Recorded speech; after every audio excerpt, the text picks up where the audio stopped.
Peut-on trouver des météorites avec un détecteur? Voici le sujet que nous allons aborder dans ce podcast.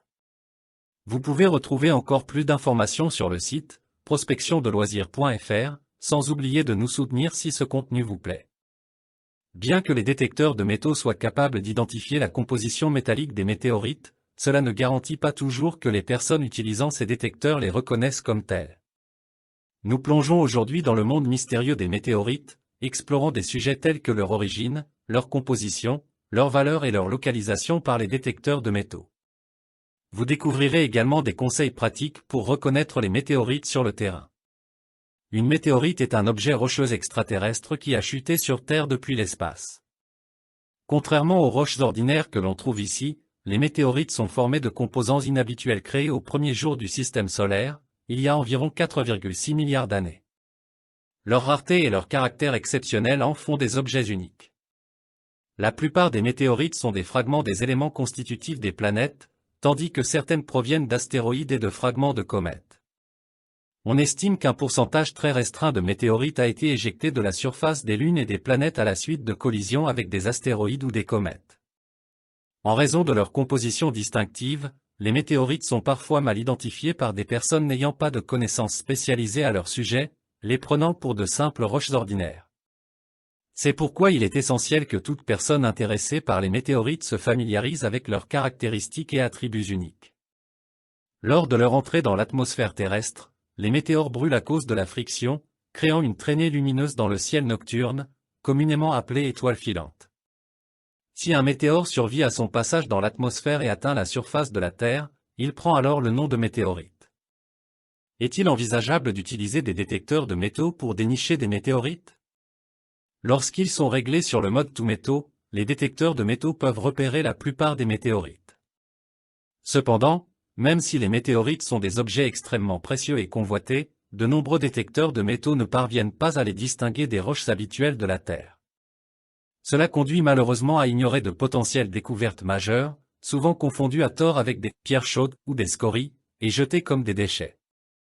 Une pierre chaude est simplement une roche commune ayant une concentration en fer supérieure à celle du sol environnant, ce qui provoque un faux signal sur le détecteur de métaux.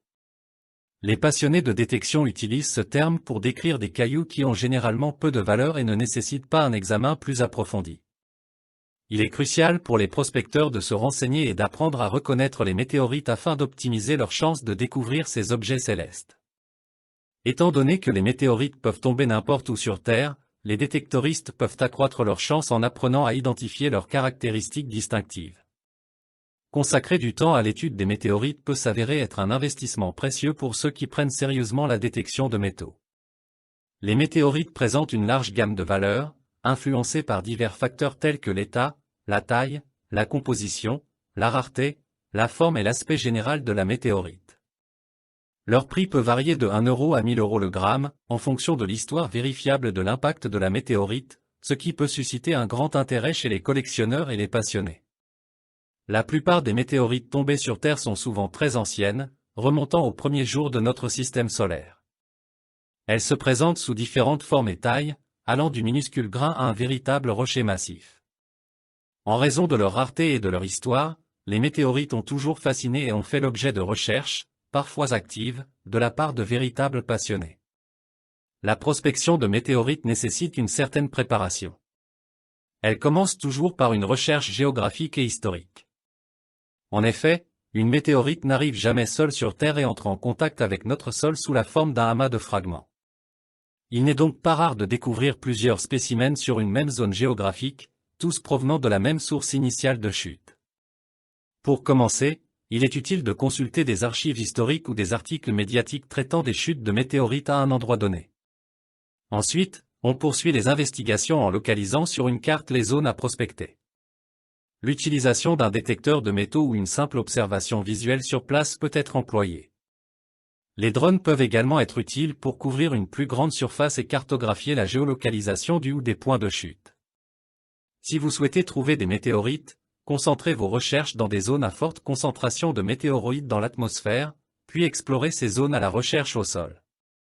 Vous pouvez également rechercher des météorites dans des endroits où il y a eu récemment une pluie de météorites. On divise les météorites en 3 catégories, les pierreuses, les ferreuses et les ferropierreuses. Les pierreuses sont riches en minéraux silicatés, les ferreuses sont principalement du bon vieux fer-nickel métallique, et les ferropierreuses, eh bien, ce sont un mix des deux.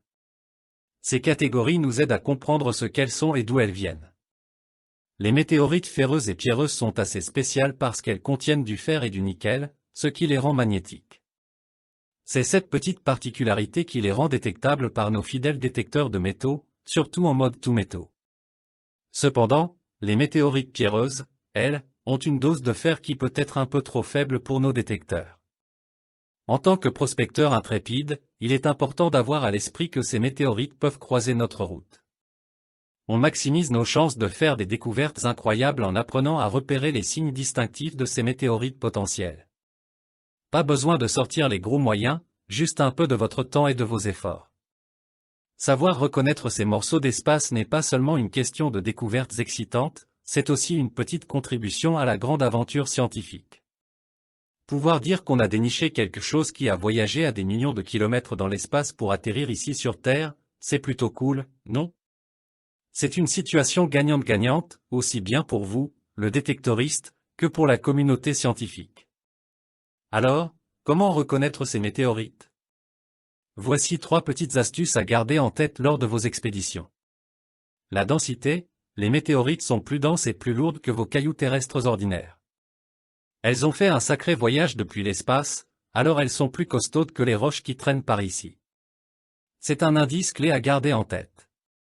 Les stries, contrairement à nos roches terrestres, les météorites ne laissent souvent pas de traces lorsqu'on les frotte sur une plaque de céramique non émaillée. Frottez-les un peu fort, et si vous voyez une petite trace grise, bingo. Mais bien sûr, cela doit être combiné avec d'autres observations. La croûte de fusion, lorsque ces pierres de l'espace rencontrent notre atmosphère, ça chauffe. Elles peuvent même fondre un peu.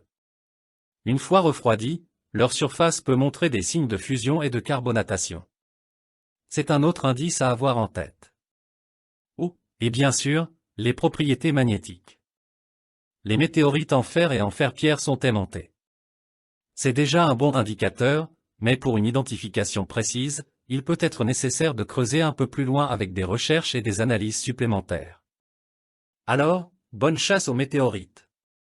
Vous pourriez bien être sur le point de faire une découverte cosmique.